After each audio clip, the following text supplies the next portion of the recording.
자, 20절 말씀을 먼저 같이 봉독하고 말씀을 듣도록 하겠습니다.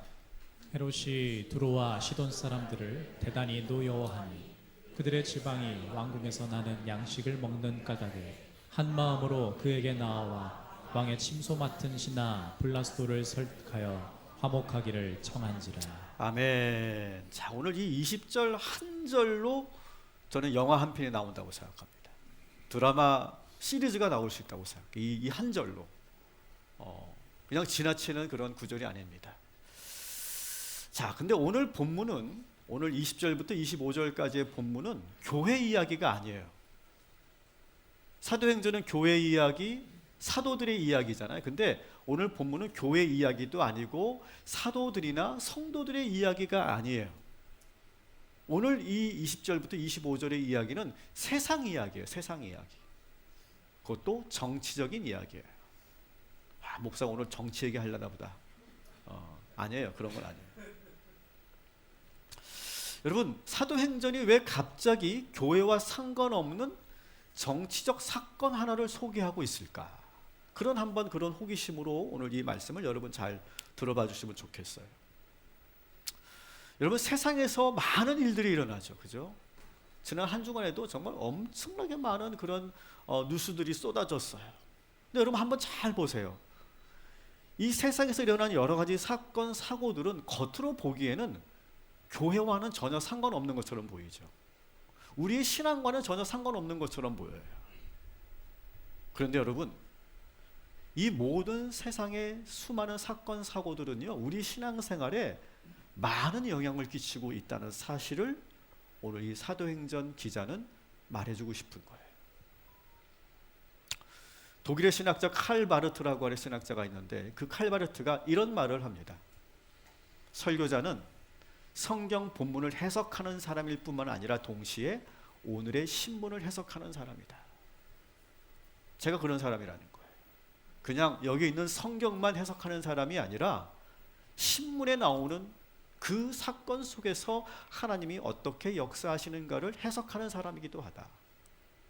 저는 거기에 동의합니다. 여러분 어떻게 생각하실지 모르겠지만 또 이렇게 말합니다. 교회가 하나님의 말씀을 말하려고 할 때 자기 시대의 현실을 외면한다면 그것은 침묵하는 것이다. 이 칼바르트가 활동했던 시기는 2차 세계대전이 일어난 전후에 활발했던 신학자, 독일의 신학자입니다. 그는 나치즘을 경험했고요. 그리고 독일 사회가 파시즘의 광기로 들끓는 것을 보았고요. 그것이 급기야 전쟁으로 확산되는 것을 직접 목격한 신학자이자 목사였어요. 그는 이 사회 현실을 외면할 수가 없는 상황이었어요. 그래서 이 칼바르트는 상당히 신정통주의라고 하는 보수적인 신학자였음에도 불구하고 바로 그는 그리스도인들이 세상 일에 무관심하면 안 된다라고 강조하게 된 겁니다. 오히려 그리스도인들은 세상이 어떻게 돌아가는지를 잘 읽을 수 있어야 돼요. 하나님께서 어떻게 이 세상에 개입하시고 역사하시는지를 우리는 볼 수 있어야 돼요. 사도행전 저자 누가는 지금 우리들에게 눈을 잠시 돌려서 세상에 어떻게 돌아가는가를 우리가 면밀히 살펴보자라고 지금 저와 여러분에게, 독자들에게 지금 제안하고 있는 거예요. 우리는 지금 세상이 어떻게 돌아가는지를 한번 잘 살펴볼 필요가 있어요. 여러분, 하나님께서 우리나라 대한민국을 어떻게 이끌고 계신다고 생각하십니까? 여러분, 이건 동의하세요? 하나님께서 우리나라에 개입하시고 역사하신다는 사실 여러분 동의하십니까? 네. 여러분 그걸 인정하십니까? 네. 자, 그래서 어떻게 이끌고 계실까요? 사회 곳곳에 만연한 그 악의 현실 앞에서 우리 그리스도인들은 어떻게 살아야 할까요? 어떻게 처신해야 될까요? 신앙의 양심을 가지고, 신앙의 정체성을 가지고 우리는 어떻게 이 세상에서 행동해야 될까요? 이 질문을 지금 던지고 있는 것이 오늘의 본문입니다. 우리 각자의 성향이 진보적인 성향도 있고 보수적인 성향도 있을 거예요. 근데 그것을 떠나서 우리는 하나님의 눈으로 이 세상을 바라봐야 되는 거예요. 오늘 이야기는 1세기의 이야기예요. 1세기 이스라엘에서 일어났던 이야기입니다. 근데 그것이 오늘 21세기 대한민국, 아니 우리 모든 전 세계에서 일어나고 있는 일들과 많이 비슷하다는 것을 여러분 느끼시게 될 거예요. 오늘 이 1세기 이야기를 들으면서 최근에 내가 어디선가 본 듯한, 우리가 알고 있는 듯한, 특정할 수 없지만 그 이야기 아니야? 라고 착각할 정도로 너무나 1세기의 이야기와 21세기 우리의 상황과 너무 비슷하다는 것을 여러분 경험하시게 될 겁니다. 자, 오늘의 주인공이 누굴까요? 헤롯입니다. 헤롯. 자, 이 헤롯은 어떤 헤롯이죠? 어떤 헤롯이에요? 1부 때 제가 물어봤더니 목사님 한 번도 저한테 얘기 안 했는데 그 표정이었어요. 제가 너무 당황돼가지고 너무 당황스러웠어요, 정말. 그런데 한번 2부 예배 드리신 분들에게 여쭤볼게요. 이 헤롯은 어떤 헤롯이죠? 자, 다시 퀴즈를 드릴게요. 자, 1번 헤롯 대왕, 2번 헤롯 안티파스, 3번 헤롯 아켈라오, 4번 헤롯 아그리파 1세. 와, 1부랑 수준이 완전히 다른데 1부는 한 명도 못 맞췄어요. 그냥 외우세요, 여러분. 사도행전에 나오는 헤롯은 누구야? 헤롯 아그리파 1세. 그냥 그렇게 외우세요. 복음서에서 나오는 헤롯은 누구예요? 헤롯 안티파스. 단 예수님이 태어난 그 당시에 유아 학살을 명령한 헤롯은 헤롯 대왕. 그리고 대부분의 복음서에는 헤롯 안티파스. 그리고 사도행전에 나오는 헤롯은 헤롯 아그리파 1세. 물론 뒤에 2세도 나오긴 하지만 대부분이 헤롯 아그리파 1세의 이야기다. 자, 오늘 우리가 주인공으로 보고 있는 헤롯 아그리파 1세는 어떤 사람이었어요? 그 할아버지 헤롯 대왕이 자기의 왕권이 불안하다고 생각해서 두 아들을 죽이죠. 두 아들만 죽인 게 아니고 그 가족을 아예 다 멸살시킵니다. 근데 거기서 극적으로 살아남아요, 이 헤롯 아그리파가. 그래서 극적으로 살아남아서 로마로 망명하게 됩니다. 로마로 어린 나이에 망명을 했는데 여러분, 부모도 없어요, 가족도 없어요. 그래도 왕손이니까 그래도 로마가 그를 받아들여서 궁에서 그를 키웁니다. 전혀 기쁘지 않겠죠. 항상 눈치 보면서 천덕꾸러기로 삽니다. 그렇게 40년을 넘게 그는 버텨내요. 근데 이 헤롯 아그리파의 능력이 있는데 그게 뭐냐면 그 로마의 왕족의 아들들과 아주 잘 지냅니다. 그러면서 나이가 먹어서 이들이 청년이 되고 이제 정치적인 그러한 그 영향력을 갖게 되었을 때 그 헤롯 아그리파와 같이 지냈던 그 로마의 그 왕족의 자손들 가운데 황제로 등극하기 시작하는 거예요. 그래서 그 친구들이 황제가 되면서 자연스럽게 그가 힘을 얻게 되었고, 그가 그래서 이제 유대의 왕으로 이제 고국으로 다시 돌아오게 됩니다. 그게 지난번에 제가 설명했던 내용이죠. 하지만 근데 이 헤롯 아그리파 1세는 왕이 되자마자 가장 먼저 한 게 뭡니까? 기독교를 박해하는 거예요. 그래서 헤롯 아그리파가 뭘 했죠? 야고보를 죽였죠. 그죠? 그리고 베드로를 죽이려고 감옥에 가두었어요. 그게 여러분 2주 전의 이야기입니다. 그래서 기독교의 입장에서는 이 헤롯 아그리파 1세는 상당히 위협적인 인물이면서도 그리고 상당히 우리하고는 적대적인 그런 인물이지만 여러분, 유대인들의 입장에서 본다면 이 헤롯 아그리파 1세는 꽤 괜찮은 왕이에요. 일단 총독제도가 사라졌어요. 그리고 유대 순수 혈통의 왕이 이 나라를 다스리게 된 거예요. 총독제가 사라졌다는 건 유대인들에게는 너무 좋은 소식이죠. 그리고 바로 직전에 그 헤롯 아그리파의 삼촌들이죠. 세 왕이 나라를 다스렸어. 그때는 막 나라가 세 쪽으로 나눠지니까 막 분열되고 하나가 되지 못했어. 근데 왕이 한 사람, 이제 한 명의 왕이 나라 전체를 다스리니까 국론이 하나로 통합되고 정치적으로 상당히 안정됩니다. 그리고 헤롯 아그리파 1세가 왕이 되면서 주변국들이 이 이스라엘을 함부로 할 수 없게 돼요. 왜냐하면 그는 누구랑 친했다고 그랬어? 로마 황제랑 친하잖아요.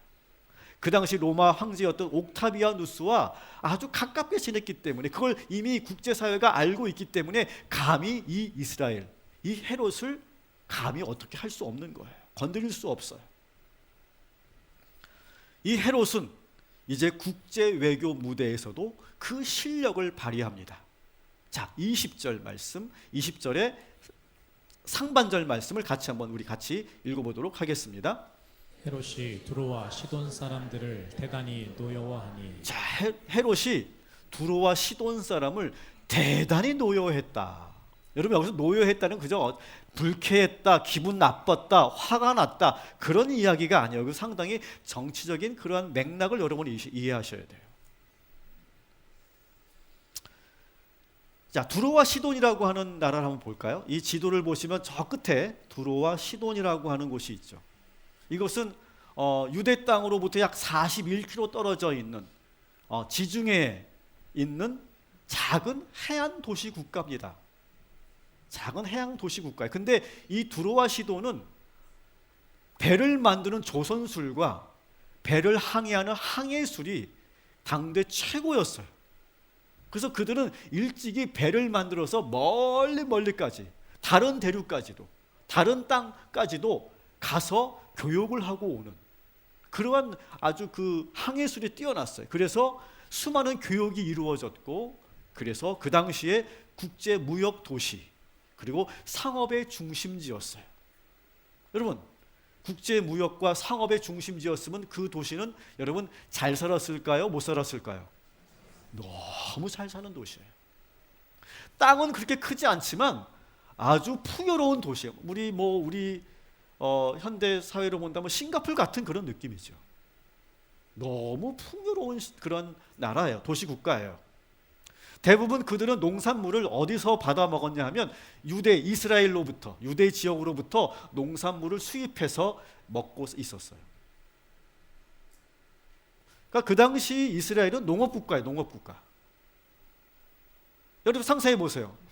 자기들이 돈 주고 그 곡식을 사오는 그 나라 이스라엘에 대해서 이 두로와 시돈 사람들은 어떻게 봤을까요? 은근히 얕잡아 봤겠죠. 우습게 봤어요. 자, 그런데 지금 헤롯이 등장하면서 어떻게 됐어요? 그 공급하던 곡식을 다 끊어버린 거예요.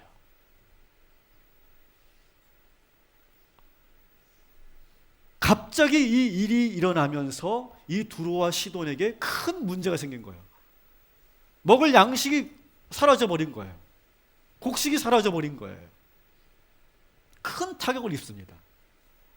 그러니까 오늘날로 말하면 이 헤롯 아그리파 1세는 스트롱맨과 같은, 최근에 여러분 중국과 미국이 이렇게 서로 대치하면서 중국이 히토류를 끊겠다라고 하니까 막 엄청난 또 지금 분쟁이 일어나고 있지 않습니까? 그런 거 똑같은 거예요. 지금 한쪽에서는 반도체를 끊겠다, 한쪽에는 히토류를 끊겠다, 그렇게 싸우듯이 지금 그런 싸움을 하고 있는 그런 상황인 거예요.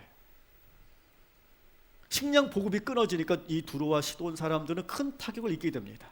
자, 20절 두 번째 줄을 한번 같이 읽어보겠습니다. 그들의 지방이 왕국에서 나는 양식을 먹는 까닭에. 자, 그 왕국은 이스라엘에서 나오는 양식을 사다 먹는데 그걸 끊어버린 거예요. 화를 내면서. 너무 다급해진 이 두로와 시돈 사람들은 아그리파 왕을 찾아갑니다. 근데 만나주지를 않아. 이 왕이 일부러 그러는 거죠. 만나주지를 않아요. 그렇다고 그냥 이렇게 돌아갈 수는 없어요. 그래서 어떻게든 이 헤롯 왕을 만날 기회를 계속 두드립니다. 근데 만나주지를 않아요. 자, 20절 세 번째 줄을 한번 같이 읽어보도록 하겠습니다. 한 마음으로 그에게 나와 왕의 침소 맡은 신하 블라스도를 설득하여 화목하기를 청한지라. 자, 한 마음으로. 이게 뭡니까? 한 마음으로. 야, 여기서 우리가 그냥 돌아가면 안 돼. 정신 똑바로 차려야 돼. 어떻게든 헤롯 왕을 만나야 돼. 여기서 그냥 가면 안 돼. 그런 마음이라는 거예요. 한 마음으로 계속 접촉하는데 계속 실패하는 거예요. 근데 루트를 하나 떨었어요. 왕의 침소를 맡는 시종 블라스도를 접촉합니다. 그 블라스도에게 적절한 뇌물도 줬겠죠. 어떻게든 우리가 좀 왕을 만날 수 있게 해주십시오라고 그렇게 간곡하게 부탁을 하는 거예요. 근데 그래도 되지 않아요. 효과를 보지 못해, 이 로비가.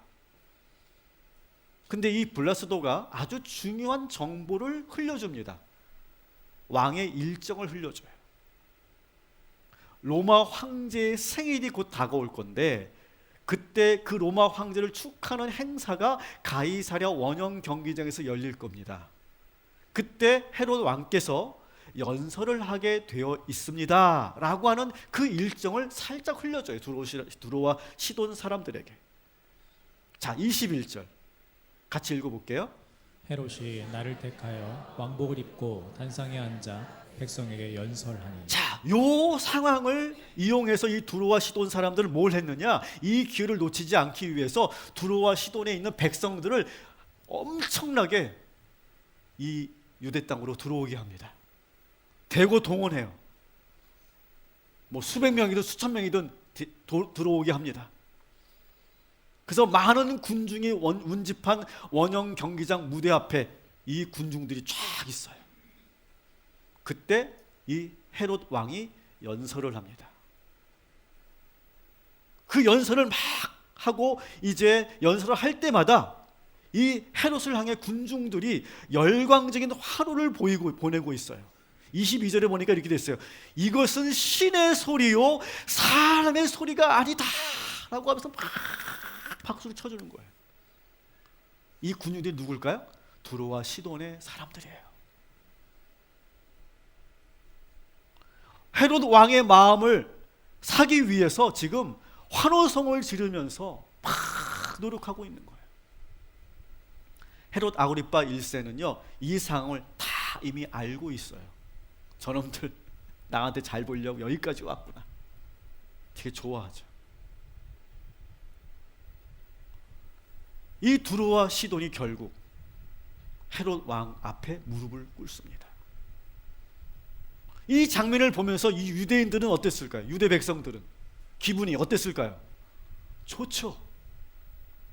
늘 그 돈 많은 그 두로와 시돈 사람들 눈치 보면서 곡식을 우리가 팔긴 팔지만 그들이 안 사주면 우리는 또 굶어 죽으니까 항상 이렇게 을의 입장에서 있었는데 왕이 바뀌니까 완전히 상황이 반전된 거예요. 오랜만에 자존심이 회복되는 뿌듯함을 느끼게 됩니다. 헤롯은 이 사건을 통해서 더 많은 인기를 얻게 돼요. 그리고 유대 백성들도 이 왕이, 이 헤롯이 몇 년만 더 끌고 가면 우리나라가 다시 다윗 왕궁 때의 그 영화를 다시 누릴 수 있겠다라고 하는 기대감이 팽배해집니다. 지금 이 헤롯 왕은 이제 왕으로 와서 모든 게 잘 풀리고 있어요. 이제 오자마자 기독교인들을 이제 핍박하고 그들을 제압하니까 유대인들이 너무너무 좋아해. 왕의 인기가 한창 올라가고 있어요. 그리고 두로와 시돈과 같은 주변국들을 이제 힘으로 그들을 제압하니까 민족적 자존심도 이제 올라가고 있어요. 국제 정세가 점점 유리하게 돌아가고 경제적으로도 그러니까 더 좋아져서 먹고 살기가 좋아졌어요. 그리고 왕권은 아주 견고하게 세워져 가고 있었어요. 그런데 갑자기 사고가 터집니다. 자, 23절 같이 읽어보도록 하겠습니다. 헤롯이 영광을 하나님께로 돌리지 아니하므로 주의 사자가 곧 친히 벌레에게 먹혀 죽으니라. 아멘. 갑자기 이 헤롯이 죽게 되는 거예요. 그것도 아주 비참하게 벌레에 먹혀 죽었다라고 되어 있어요. 너무 갑작스러운 일이고 너무 비참한 죽음이에요. 이 일을 성경이 아닌 그 당시 역사학자였던 요세푸스가 그가 쓴 유대사에서 이렇게 그 사건을 이렇게 기록해 놓고 있어요. 한번 봅시다. 가이사랴에서 헤롯이 연설할 때에, 우리 성경에서 본 것처럼 연설할 때에 군중들이 연호하며, 이 군중들은 두로와 시돈 사람들이 대부분이었어요. 왕을 칭송하고 있을 때 올빼미 한 마리가 날아올라 원형 경기장 기둥에 앉았다.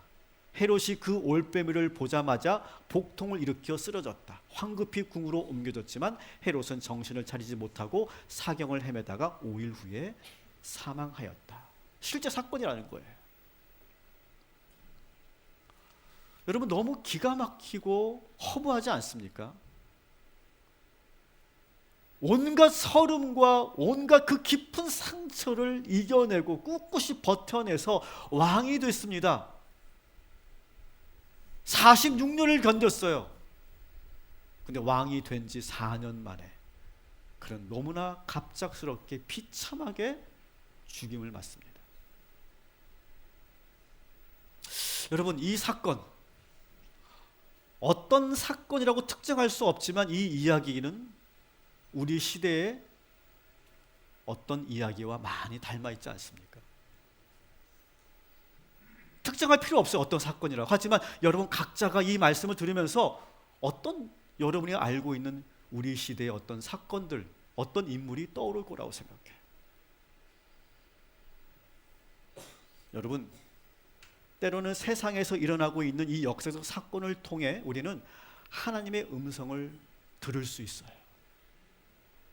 여러분, 우리는 성경 말씀과 기도를 통해서만 하나님의 말씀을 듣는 게 아니라 뉴스와 신문에 소개되고 있는 그 사건들 속에서도 하나님의 메시지가 있음을 여러분 동의하시면 아멘 하시기 바랍니다. 연일 수없이 쏟아지는 그 사건과 사고들 속에서 지금 여러분들은 어떤 음성을 듣고 계십니까? 여러분, 뉴스를 보시면서 에이, 저 나쁜 놈들 저거 다 그냥 어떻게 해야 돼, 그렇게 그냥 여러분 그냥 분노하거나 나는 뭐 세상 일 관심 없어, 그렇게 하지 마시고 그 사건 속에서 하나님이 우리에게 뭐라고 말씀하시는가? 이 사도행전의 저자 누가는 지금 정치 이야기를 우리들에게 전하면서 거기서 하나님이 뭐라고 말씀하시는가를 들으라고 우리들에게 소개하고 있는 것과 마찬가지예요. 뭘까요? 여러분, 헤롯 왕의 이 이야기는 제가 영화 같다고 그랬죠. 영화 같은 인물이에요, 진짜. 근데 그의 말년 너무나 허무합니다. 오직 왕이 되기 위해서 일평생을 준비하고 기다렸는데 결국 하나님께서 그 생명을 거두어 가시니까 모든 것이 다 허사로 돌아갔다라고 하는 이야기예요. 헤롯 아그리파 1세가 죽고 나서 이제 로마는 더 이상 유대에 왕을 세우지 않습니다. 이제 그 다음부터 계속 총독제로 가요. 저는 이 말씀을 묵상하면서 두 구절의 말씀이 떠올랐어요. 우리 한번 같이 한번 천천히 한번 읽어보도록 하겠습니다. 헛되고 헛되며 헛되고 헛되니 모든 것이 헛되도다. 헤라에서 수고하는 모든 수고가 사람에게 무엇이 유익한가? 여호와께서 집을 세우지 아니하시면 세우는 자의 수고가 헛되며 여호와께서 성을 지키지 아니하시면 파수꾼의 깨어있음이 헛되도다. 아멘. 사랑하는 여러분, 오늘의 이 헤롯 왕의 이야기와 오늘 이 두 구절의 말씀을 여러분 삶에 잘 적용하시기 바랍니다. 여러분이 오랜 시간 공들여서 준비하고 열심히 노력해서 여러분이 바랐던 것을 얻으셨습니까? 성취하셨습니까? 여러분, 절대 그런 분들 잊지 마세요. 그 모든 것은 결국 하나님의 손에 달려 있는 것들입니다. 이 모든 것이 어느 순간 갑자기 허사로 돌아갈 수 있다는 사실을 여러분은 잊지 마시기 바랍니다.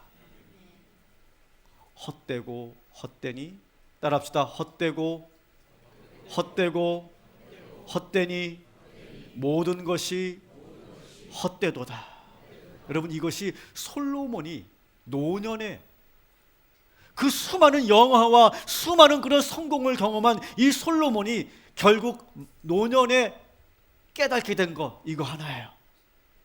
헛되고 헛되니 모든 것이 헛되도다. 이 헤롯 아그리파 1세도 결국 그의 노력이 다 헛되고 헛된, 모든 것이 헛된 그런 인생의 결과를 낳게 되었습니다. 자, 그런데 성경에서는 왜 이렇게 갑자기 헤롯이 무너졌는가를 소개하고 있는데 23절 같이 읽겠습니다.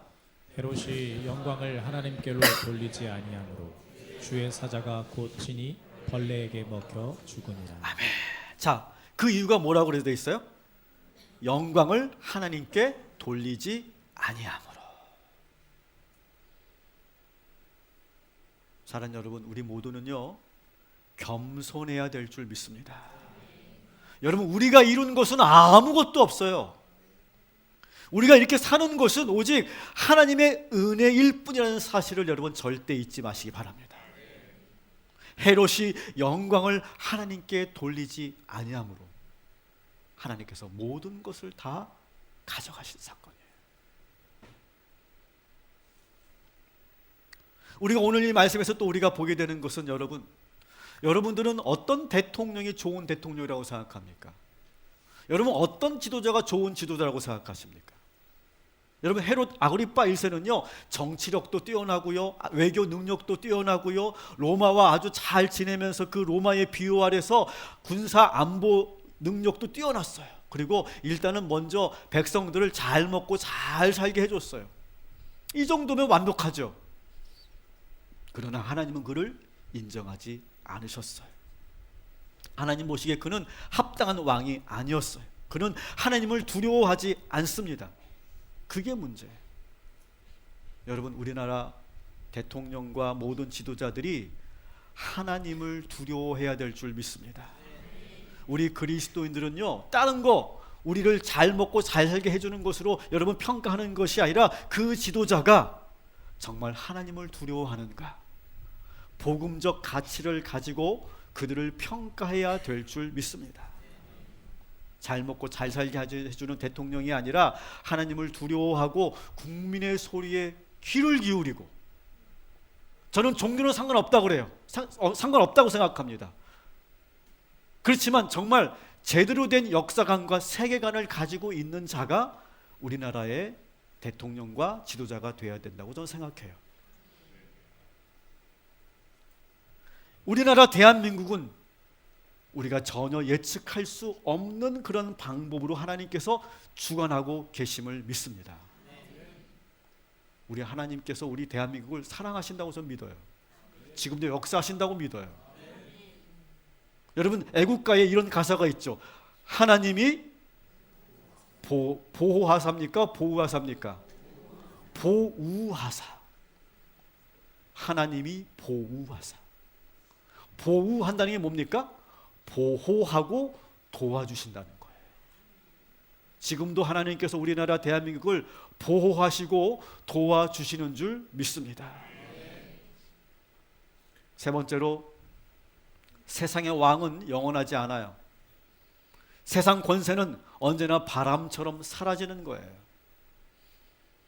여러분, 우리나라에서 벌어지고 있는 많은 일들이 그 사실을 말해주고 있지 않습니까? 그러나 반면에 하나님의 영광은 영원한 줄 믿습니다. 하나님 나라는 영원한 줄 믿습니다. 하나님이 세우신 이 교회는 결코 무너지지 않게 되는 줄 믿습니다. 여러분 보세요. 헤롯 아그리파 1세는 죽고 그가 세우려고 했던 그 나라는 무너졌어요. 그러나 교회는 어떻게 됐을까요? 교회는 끄떡없었어요. 자, 24절.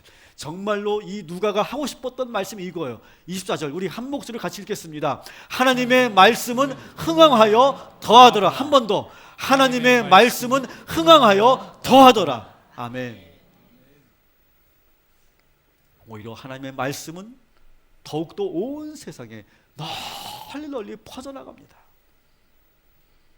그 사이에 수많은 권력자들과 수많은 지도자들은 있었지만 그들은 흔적도 없이 사라졌지만 하나님의 말씀은 영원히 살아서 그 말씀을 통하여 수많은 그런 교회들이 세워지고 1세기에 세워졌던 그 교회가 계속 그 역사를 이어가서 오늘 이 동탄 꿈의 교회가 세워진 줄 믿습니다.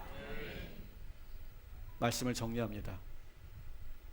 여러분, 우리의 신앙과 전혀 상관없는 것처럼 보이는 우리 사회의 모든 문제들, 여러 문제들, 여러분 그 속에서 하나님의 음성을 우리는 들을 수 있어야 되는 줄 믿습니다. 여러분, 성경 안에만 하나님의 말씀이 있는 것이 아니라 세상 돌아가는 이야기 속에 하나님의 메시지가 있어요. 하나님은 교회에서만 역사하시는 분이 아니라, 교회에만 갇혀 계신 분이 아니라 교회 밖에서 이 세상에서 더 많은 일들을 하고 계심을 믿으시기 바랍니다. 여러분, 이 땅에 소망을 두지 마시고 영원한 하나님 나라의 소망을 두시기를 주님의 이름으로 축복합니다. 세상의 지식과 기술에 의지하지 마시고 하나님의 말씀과 진리에 따라 사시기를 주님의 이름으로 축원합니다. 세상에 멋지고 멋진 모임이나 단체에 가입하려고 애쓰지 마시고 여러분 이 교회의 성도가 되었음에 여러분 감사하시기 바랍니다. 세상이 더 힘있고 강하고 잘 나가는 것 같지만 결국 교회가 승리하는 줄 믿습니다. 이 사도행전 저자 누가는 바로 이 사실을 전하고 싶어서 세상 이야기를 그 사도행전 말씀 속에 끼워 넣은 거예요. 여러분, 한 주간도 많은 그런 우리 세상에 돌아가는 그런 상황 속에서 그 안에서 하나님께서 우리들에게 뭐라고 말씀하시는가를 잘 해석하고, 그리고 여러분이 잘 판단하셔서 올바른 선택들을 해나가시기를 주님의 이름으로 축원합니다. 아멘.